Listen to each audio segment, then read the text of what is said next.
Bonjour les amis. Bon, mais désolé, mais je viens de voir la conférence de Microsoft. Alors, désolé. Bon, c'est pas pour me moquer, hein, c'est parce que c'est très triste. Hein. En fait, je viens de comprendre pourquoi PlayStation a relancé 5 millions de consoles supplémentaires. Je pense que Jim Ryan, en fait, il a piraté la conférence de Microsoft juste avant, hein, la conférence du 23 juillet. Et quand il a vu ça, il a dit « Allez, Marc Cerny, on peut y aller, on peut balancer les consoles. » Donc, à tout de suite.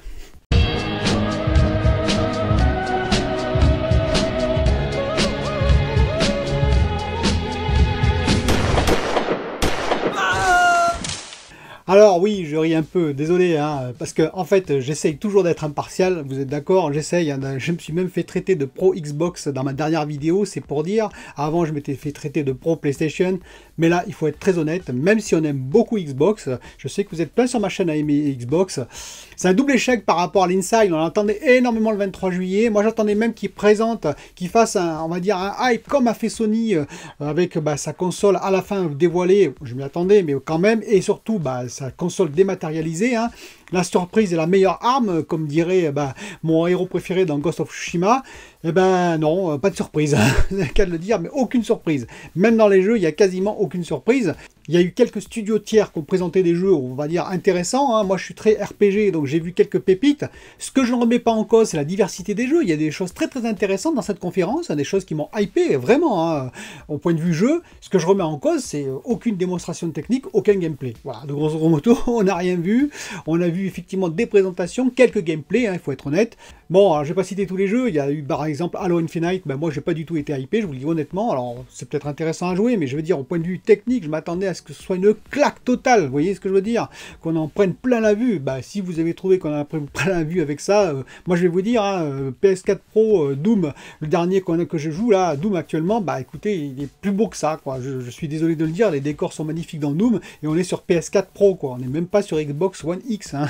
Donc voilà.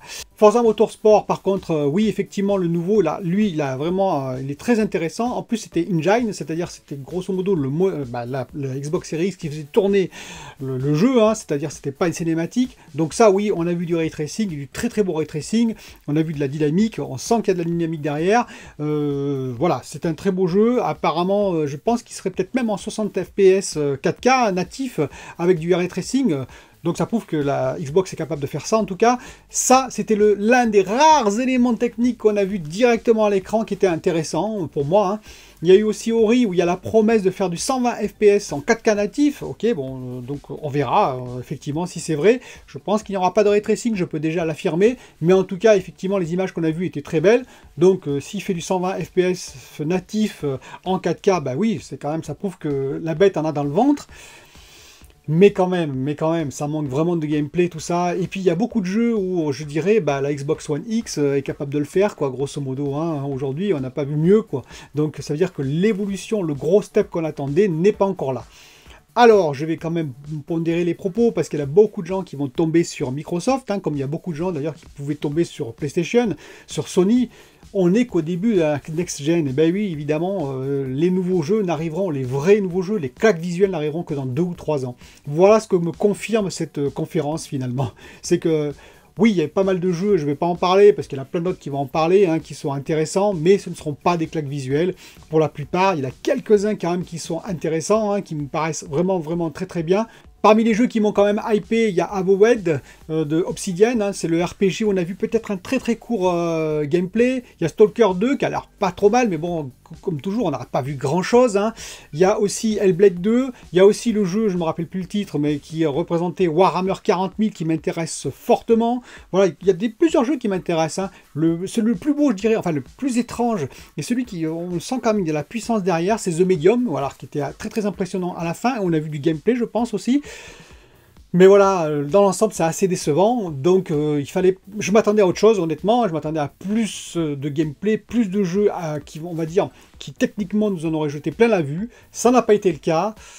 C'est dommage parce que la Xbox Series X avait vraiment besoin de ça, je pense, pour faire monter la sauce, comme on dit, hein, pour qu'on puisse commencer à s'amarrer dessus, pour qu'il y ait des ventes dessus, parce que là, la PS5 pour l'instant n'est pas, je le dis franchement, hein, et je ne sais pas être fanboys de PlayStation, la PS5 n'est pas pour l'instant vraiment inquiétée de ce côté-là, c'est-à-dire que les gens, une majorité, on va dire, qui aimait PlayStation ne sont pas, on va dire, hyper hypés par ce qu'a présenté Microsoft pour l'instant, même si, moi je le répète, il y a beaucoup de jeux qui sont intéressants, et surtout, quasiment tous, je suis pas sûr que ce soit tous, mais quasiment tous, seront sur le Game Pass, c'est-à-dire si vous avez le Game Pass, 9,90 €, eh bien, vous pourrez y jouer directement sans payer les jeux, et ça c'est super intéressant, et c'est ce qui m'intéresse.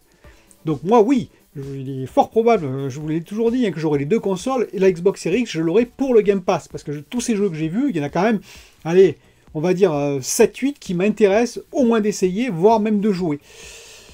Mais voilà, moi j'ai été très déçu, comme beaucoup je pense, hein, donc dommage. J'espère que ils vont se rattraper sur notre communication, mais là d'après moi ils vont se prendre un revers assez terrible. Hein.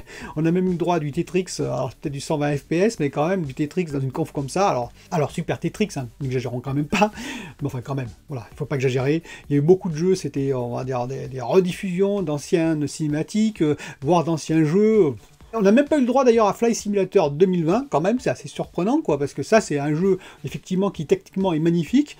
Donc dites-moi, vous, ce que vous en pensez. Je sais qu'il y a pas mal de gens qui aiment Microsoft, qui aiment Xbox, hein, ce que vous avez pensé de cette conférence. Je pense que, quand même, vous serez assez d'accord avec moi, hein. Bon, c'est un peu désolant, mais c'est comme ça. Voilà, donc dites-moi ce que vous en pensez. Et une dernière information, quand même, avant d'oublier, on m'a dit que c'est pour les PCistes. Beaucoup de PCistes m'ont reproché dans mon comparatif, vous savez, de prix, de dire que j'ai pris le Game Pass PC à 9,90 € au lieu de 3,99 € tel qu'il est actuellement, parce qu'il est à 3,99 €. Oui. Et certains m'ont dit que je ne savais pas lire. Bah si, malheureusement, je sais très très bien lire. Parce que si vous regardez bien, il y a écrit bêta en gros là déjà, et là il y a écrit que c'est temporaire. Et oui, c'est une offre temporaire. Temporaire, ça veut tout dire. Bah oui, parce qu'à 3,99 €, faut pas rêver. Ils vont pas s'en sortir Microsoft. Ils ont beaucoup d'argent peut-être, mais à un moment donné, il faut que ça rentre les sous. S'ils veulent payer tous les studios, et en particulier tous les studios qu'on a vus ce soir, de nombreux jeux vont sortir également sur PC. Il va falloir les payer. Eh ben non, ça va pas être gratuit tout ça. Donc attendez-vous dans les 6 mois à venir, je pense, à ce que ça passe à 9,90 €, comme le Game Pass sur console, ça me paraît tout à fait logique. C'est pour ça que j'ai pris ce prix-là, et que je n'ai pas pris 3,99 €. 9,90 € quand même, je trouve que c'est déjà pas si mal que ça, au point de vue prix, pour avoir accès à tous ces jeux. Je vous dis à bientôt pour une autre vidéo, bye bye.